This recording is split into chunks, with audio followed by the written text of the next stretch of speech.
Ex-girlfriend who slept with my brother the day before our wedding contacts me 12 years later, just a week before my new wedding. This time I want revenge. I'm Jack, 38, and I'm getting married to my wonderful girlfriend Lisa, 35 of 4 years in less than a week. This is my second engagement. 12 years ago, I almost got married to my ex-girlfriend Sarah, also 38. She was my high school sweetheart, and we'd been together for almost 10 years. We'd even lived together for 5 years. So naturally, I was ready to get married. From the looks of it, so was she. My family loved Sarah, and they were thrilled when I announced our engagement. It didn't happen because just one day before the wedding, Sarah ended up sleeping with my brother Mike, 34. Sarah had told me to spend the night before the wedding at a hotel while she stayed home. She believed that we needed to stay separately to avoid bad luck. And I did what she asked of me. Unfortunately, or maybe fortunately, I had forgotten my shoes back home and had to go back for them, a few hours after I had reached the hotel. When I went back home, I was surprised to see that the lights were out in the living room, since Sarah hated turning out the lights while leaving a room. I went in and headed straight to the bedroom, since that's where I'd kept the shoebox because it was special to me when I opened the door to my room. I was greeted with the worst thing I'd ever seen. Sarah was lying in bed with my brother and was so caught up in their act that they barely even noticed that I'd entered the room. Only after a few seconds did they notice me, but I literally froze up and had no idea how to react. My world came crashing down around me, and as soon as I realized what I had witnessed, I made a run for it while Sarah called after me. I drove back to the hotel, hyperventilating and panicking, and straight up refused to believe what I'd seen. I was supposed to get married the next day, so this was just insane. It took me a while to compose myself once I got to my room, and when I finally managed to calm down, I ended up sobbing for at least an hour. Thankfully, I hadn't told Sarah which hotel I was in, so she couldn't get to me and could only text me, which is what she did. She sent me a bunch of apology texts and tried to convince me that this was just a one-time thing, but I highly doubted that. She also said that the wedding was freaking her out, so she needed to blow off some steam, and my brother had always been there for her, so she didn't know whom to turn to. I could hardly believe that she was even trying to explain herself after what I had seen and blocked her immediately. I also blocked my brother since I wasn't interested in any of their bullcrap. Apologies. It took me a while, but I managed to pull myself together and cancel all the arrangements for the wedding. First and foremost, no matter how much money I lost, I was going to get out of this mess. Sarah had just wasted 10 years of my life, so I didn't mind wasting a few thousand as long as it meant that I wouldn't have to be with her anymore. The next thing I did was call my parents up and tell them what had happened. They were really confused about whether they should be consoling me or cutting my brother off, so I gave them some time to think about it. By then it was pretty late in the evening, so I ordered myself some dinner and then cried myself to sleep. After that day, I only ever saw Sarah twice. Once when she came back home to pack up all her things and leave, and the next, a couple of years later, at a mutual friend's party where she tried to talk to me, but I left as soon as I spotted her coming my way. My brother and I also haven't spoken since then, because my parents have cut him off for what he did to me. Last I heard, he was working in Europe, and hasn't come back here for 3 years now. Anyway, that was all in the past, and I've managed to move on from that horrible episode. I'm in a better place now, and definitely with a better woman whom I trust wholeheartedly. It was all going well until a few days back. Exactly 1 week before my wedding, Sarah reached out to me. I don't know how she found out about me or my wedding, but she contacted me from a new Facebook account, since I'd blocked her original account, and sent me a ton of messages about how devastated she was to hear that I was getting married again. It was strange to me that she said again, because even though we almost did get married, we never really were married. It felt like a total dig vu the way she was pleading with me to take her back in spite of what she'd done, and how I was the only man she'd ever loved. It really got to me, and I even told Lisa about it immediately. Part of me was so perturbed by this that I wanted to give Sarah a piece of my mind for bothering me before my wedding. But another, more unforgiving part of me really wanted revenge. I knew that I'd done the right thing all those years back, and had dealt with the situation like an adult.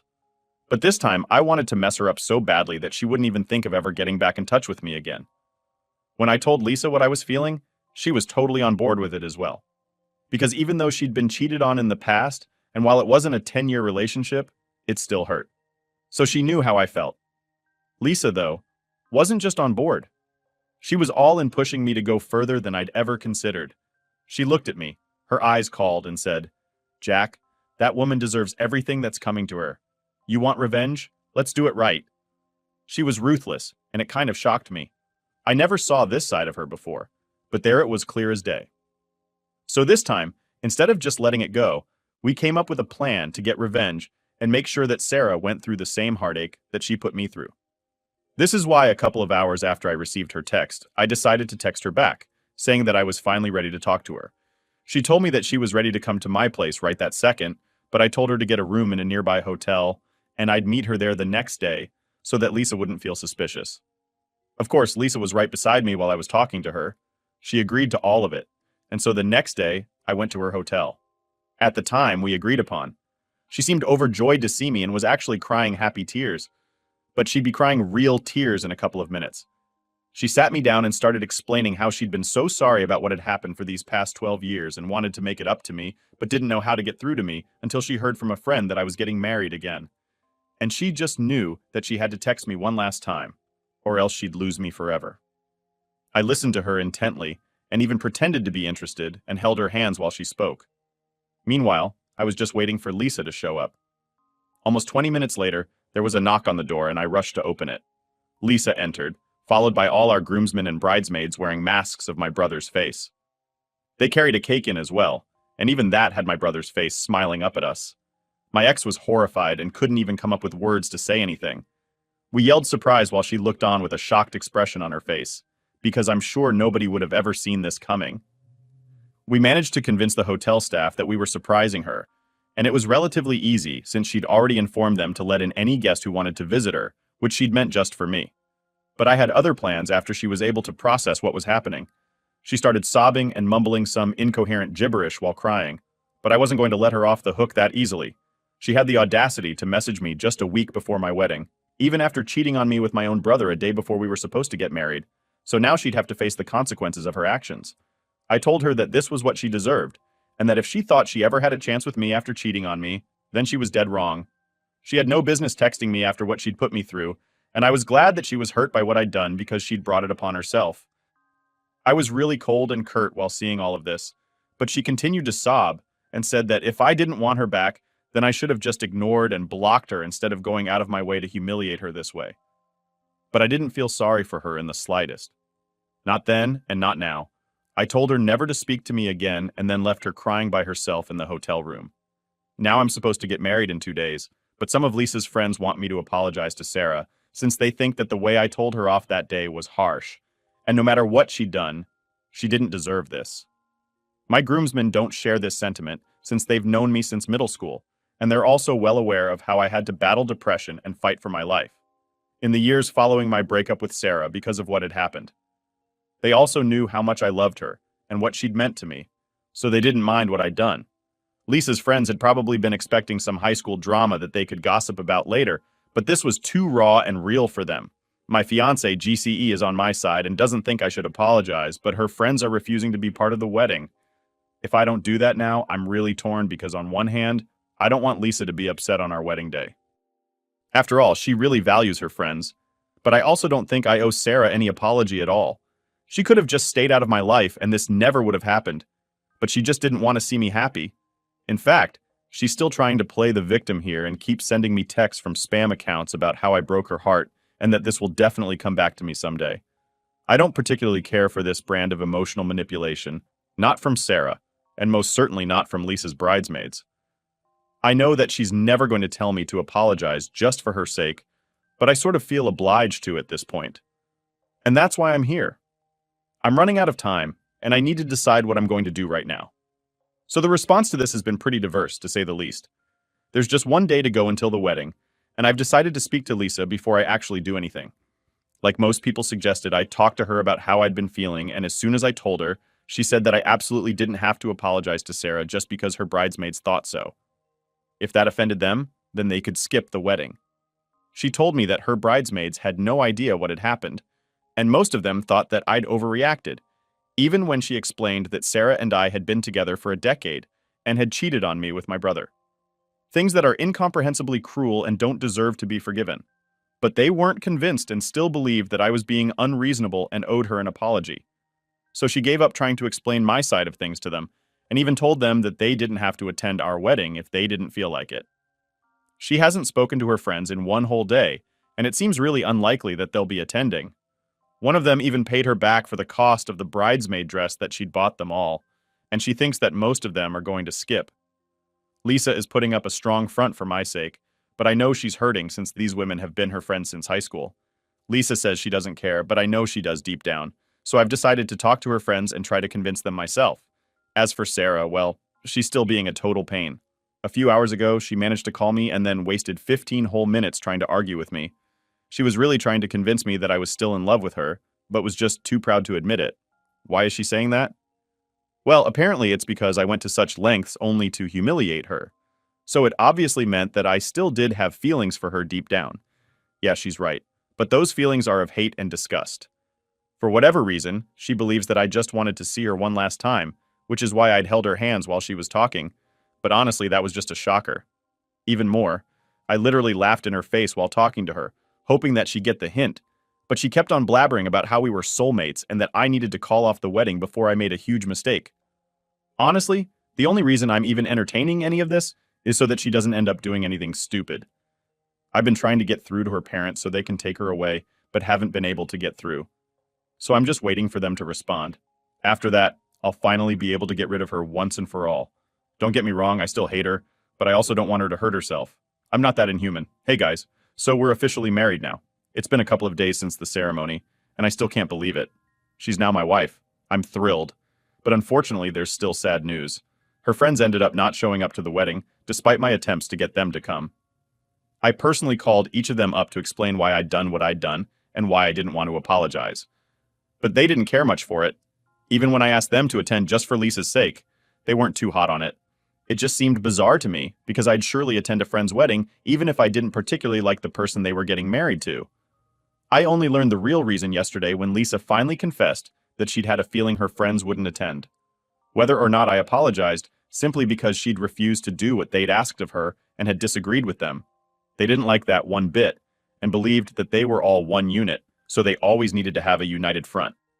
These were her friends from high school, and while she'd managed to somehow retain them throughout the years, because they never really had anything important to disagree upon, this was the first time that their friendship was tested, and she decided to choose me over her friends, which they didn't like at all. She said that she was a little upset about it, but was too embarrassed to admit it because it was also juvenile. I didn't mind though, since at least now I was sure that this wasn't really my fault, and her friends were just self-centered. My wife even said that part of her was glad that they'd refused to attend because she could finally stop trying to fit in all the damn time and could live life on her own terms without constantly having to seek her friends' approval. So, that was good for us, I suppose. Also, my ex's parents finally responded to me on the evening before my wedding. I hurriedly explained what their daughter had tried to do and how they needed to get to the hotel she'd been staying in and take her back with them for her own safety because she was being really psychotic and delusional, and I didn't think it was okay for her to be on her own. As it turns out, they'd been on a hiking trip where they had no network, but now that they were back, they promised me that they'd come to take her back as soon as they could and even thanked me for informing them. I haven't heard from them since, but I'm guessing they got her back home safely. Hi guys, it's been a week since my wedding, and unfortunately, it's been nothing but drama so far. As I mentioned, my ex-girlfriend or her parents hadn't been in touch with me since the last time I spoke to them. I'd assumed that they'd take her home, but apparently not. 2 nights ago, there was a knock at our door, and since it was really late, my wife and I had no idea who it could be because we weren't expecting anyone. I made the mistake of opening the door before looking through the people. And when I opened up, Sarah pushed past me and walked in with her bags. My wife was sitting on the couch and literally sprang to her feet as soon as Sarah walked in. I was about to ask her what she was doing in my house, but before I could say anything, she told me that she was here to stay. She told me that her parents had come to bring her home a few days back, but she'd refused to go since she knew that I would take her back soon. Lisa and I were stunned and had no idea how to react because of how crazy all of this seemed. She told me that her parents had tried to force her to go back with them, but she'd had a huge fight with them and ended up staying at the hotel. But now she was running out of money, so she decided to move to my place instead. The reason was that if I spent enough time with her once again, then I'd be reminded of the past and I'd fall back in love with her once more. I absolutely had no idea how to react simply because of how bizarre all of this was. My wife tried to speak to her, but she ignored her presence altogether and continued speaking to me, demanding that I let her live with us. I told her as gently as I could that I was a married man now, and she couldn't just show up here to live with me. But she said that she didn't accept the wedding, so in her eyes, I was still unmarried. I couldn't believe that this was happening, but neither did I have the heart to kick her out because honestly, she seemed seriously unstable, and it appeared to me that she needed help.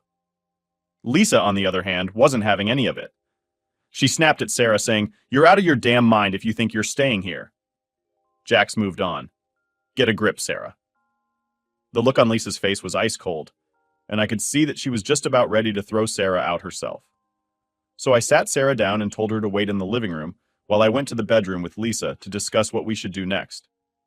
Thankfully, my wife was also quite sympathetic and knew that there was something seriously off about how Sarah was behaving. She needed serious professional help, and we realized it. I tried to get through to her parents, but they didn't accept my calls and texted back saying that they couldn't force her to come back anymore and she was clearly too psychotic to live with them. So she was on her own now. They were clearly embarrassed by her, and it was shameful how they were ready to just abandon their own daughter once they realized she was going through something with no other option left. I decided to call my own parents, who showed up within half an hour. My ex had fallen asleep on the couch in the meantime, and that was really lucky. Since when my parents arrived, we decided to take her to a therapist as soon as possible, because there was no telling what she was capable of doing at this point. My wife and I let her stay that night because honestly, neither of us could bring ourselves to hate her anymore because of how sad the whole situation was. Clearly something had snapped in her mind and she needed to be treated for it at the earliest, and the poor woman didn't even have her parents to count on anymore. My parents and I took her to the hospital the next day, and she was still rambling about how she was glad that I was finally coming around and had even started planning our wedding. We took her to see a mental health professional, but she refused, saying that she felt perfectly fine. Anyway, after a lot of struggle and complications, the doctors managed to calm her down with some meds and administered some drugs to her that I don't remember the names of. After that, she seemed significantly calmer, and 1 or 2 hours later, she finally said that she wanted to go home. I brought her home and we'd let her rest in a room while my family and I sat in the living room thinking about what to do next. My wife and I were really relieved when she said that she wanted to go home now and even helped her pack her stuff in the trunk of our car. We drove her home together. She was silent throughout, and so were we.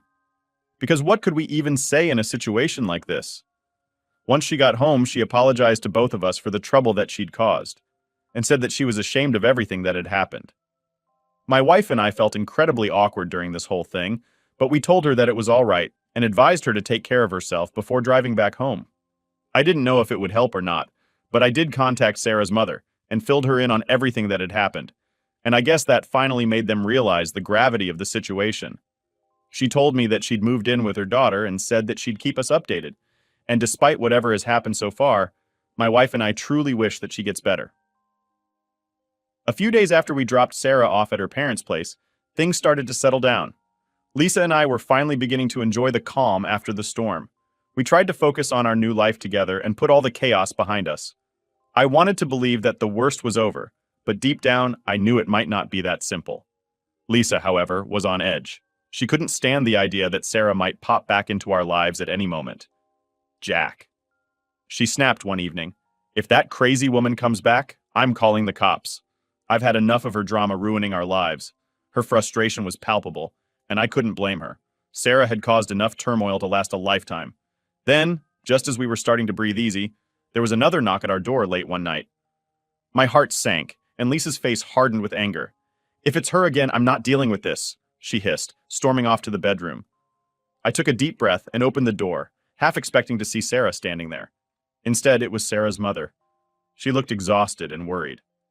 "Jack, I'm so sorry to bother you, but Sarah's gone missing. We don't know where she is, and we're really worried about her. She left a note saying she was coming to see you, but we haven't heard from her since." I felt a mix of dread and frustration. Why couldn't Sarah just stay away and let us move on with our lives? "I'm sorry, Mrs. Williams, but Sarah hasn't been here. If she shows up, I'll let you know immediately." I tried to keep my voice steady, but the worry was creeping in.